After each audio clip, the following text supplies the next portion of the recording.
On est en plein rendez-vous de Casablanca de l'assurance, la 9e édition. Nous sommes très heureux de pouvoir la tenir dans un format qui est le format classique, donc après le Covid. Nous avons 1000 participants, ce qui est vraiment une surprise. On ne pensait pas encore qu'on allait retrouver le niveau, je dirais, d'avant Covid. On a beaucoup d'étrangers, 32 nationalités, quelques 350 participants étrangers, une thématique qui est au cœur de l'assurance automobile. Il faut savoir qu'en assurance non-vie, l'automobile est une partie importante et aujourd'hui l'assurance automobile à travers le monde connaît réellement des transformations. Alors de nouveaux modes de mobilité, aujourd'hui on constate que de plus en plus, même au Maroc, on a par exemple à Casablanca au moins 4 opérateurs de type Uber, donc nos modes de mobilité changent, on voit dans nos rues de plus en plus de trottinettes électriques. On se dit mais qu'est-ce qu'à avoir la trottinette électrique? Elle roule sur la voie publique, elle pose les automobilistes, les piétons à des risques. Il y a des pays qui ont rendu l'assurance obligatoire pour les trottinettes et les vélos, les vélos électriques. Alors durant cette conférence, durant ces 2 jours, on va vraiment aborder tout ce qui concerne l'assurance automobile de près et de loin. Ça va aller des nouvelles technologies, les défis que se posent aux assureurs sur la voiture connectée, demain une voiture sans conducteur, mais aussi des problématiques de type sécurité routière, des problématiques de type fraude à l'assurance.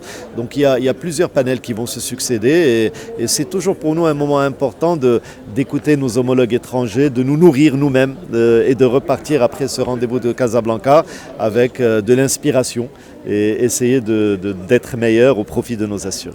Alors selon vous, quels sont les défis majeurs auxquels le secteur de l'assurance fait face aujourd'hui ?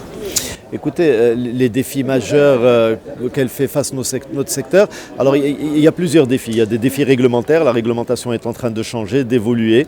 Et cette évolution de la réglementation pose une certaine complexité aux acteurs du secteur. Là, c'est très technique. On parle de la solvabilité des entreprises d'assurance, on parle de la norme IFRS 17, notre président l'a cité dans son discours, mais on a aussi des défis qui sont liés à la concurrence. Les acteurs se livrent une concurrence assez forte, et je dirais même très très forte. La concurrence tire les prix vers le bas, mais on est en période inflationniste. La réparation, que ce soit des véhicules, mais après, même en matière d'assurance des bâtiments, réparer un bâtiment coûte beaucoup plus cher en 2023 qu'il y a encore 2 ou 3 ans en arrière. La crise du Covid, la guerre en Ukraine a entraîné une inflation importante. Donc il y a des défis majeurs.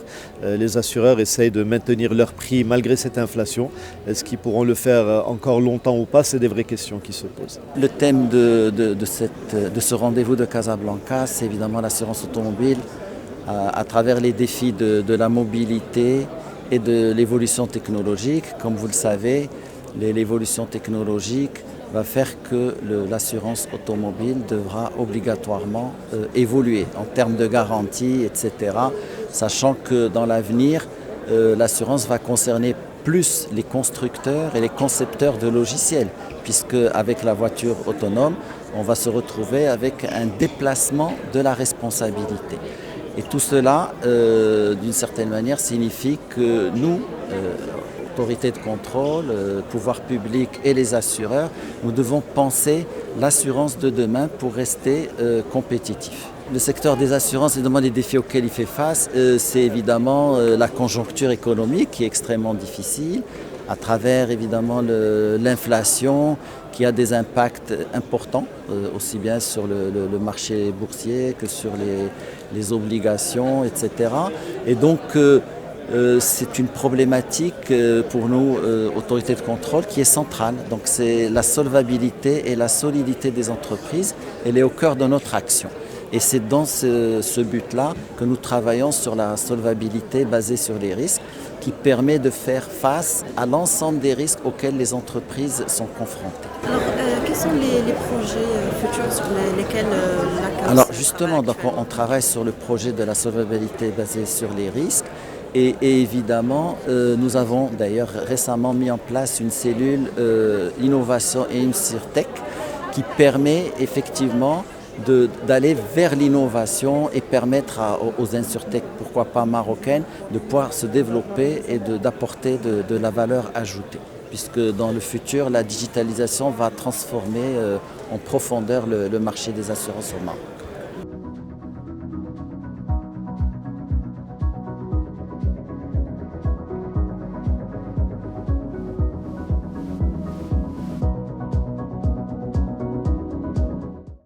C'est une édition importante à plusieurs points de vue, de plusieurs points de vue.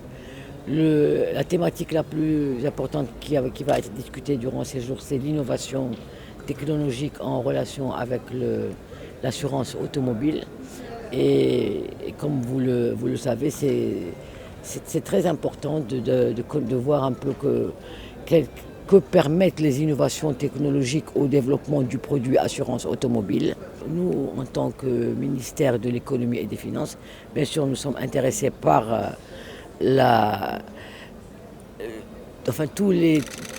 sommes intéressés par l'impact, par la production du secteur en termes de couverture des risques, en termes de production de produits adaptés et innovants, et aussi par la capacité de mobilisation de l'épargne institutionnelle du secteur. I'm happy to have been part of this event. Indeed, I want to congratulate the organizers of the event because it's an event that is very topical in the sense that the subject under consideration, which is technological advancement as it relates to mobility and technological changes, relates to current trends that is happening globally. We've seen differences across markets, across the globe. So these are learnings that we can take to our various markets and help in developing the market. But I'm particularly happy with the signing of a technical cooperation agreement between the Moroccan Federation of Insurers and Reinsurers with the Nigeria Insurance Association. This agreement will help both markets in exchanging ideas and sharing knowledge, especially as it relates to some risk and emerging risk in the world of insurance, and how, particularly as it relates to the specialized areas, and how we can cooperate to develop our various two markets. So I'm really happy to be here, and it's been a very interesting event. We hope that this will be the beginning of that bilateral or that relationship as it relates to the insurance sector. The signing of the agreement actually opened up opportunities for both markets. So as Nigerian entities, we'll be looking at clearly what we can do with our Moroccan counterparts in possible areas of collaboration, where possible investments. And we hope the same also will be applicable to the Moroccan insurers, where they could look at Nigerian market and see the opportunities as it relates to the large working population that we have. Majority of them are still fully uncovered. Insurance penetration in Nigeria is below 2%. That for me presents a huge opportunity for insurers that really want to grow their portfolio.